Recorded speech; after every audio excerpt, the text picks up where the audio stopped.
করলেন, জনপ্রিয় বিধায়ক প্রয়াত সুরজিৎ দত্তর বাসভবন থেকে প্রচার শুরু করলেন, কিভাবে দেখছেন?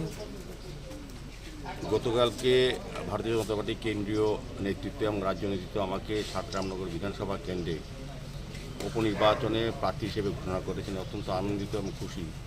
আর বিশেষ করে আমি আজকে আমার নমিনেশন আমার নাম ডিক্লেয়ার হওয়ার পর প্রথম যে কাজটা শুরু করব, আমি এই প্রয়াত বিধায়ক যিনি 40 থেকে 50 বছর ধরে এই এলাকার মানুষের সেবা করে গেছে, মানুষের হয়ে কাজ করে গেছে, মানুষের যিনি বিপদ আপদে সংকটে যখন সময় ওনাকে পাওয়া গেছে, তো ওনার অকাল প্রয়াণে এই বিধানসভা উপনির্বাচন আমাকে প্রার্থী করেছেন। সুরজিৎবাবু ছিলেন জননেতা, সুদূর রামনগর বিধানসভা সারা রাজ্যে উনি জননেতা ছিলেন।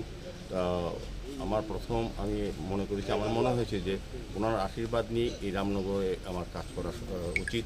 এবং ওনাকে ব্যতীত, আজকে উনি ব্যতীত দৈহিকভাবে নেই, কিন্তু ওনার ব্যতীত কোনো রাজনৈতিক কাজ বা সামাজিক কাজ করা রামনগরের পক্ষে অনেকটাই আমি বলবো যে এটা সম্ভব না ওনার আশীর্বাদ ছাড়া।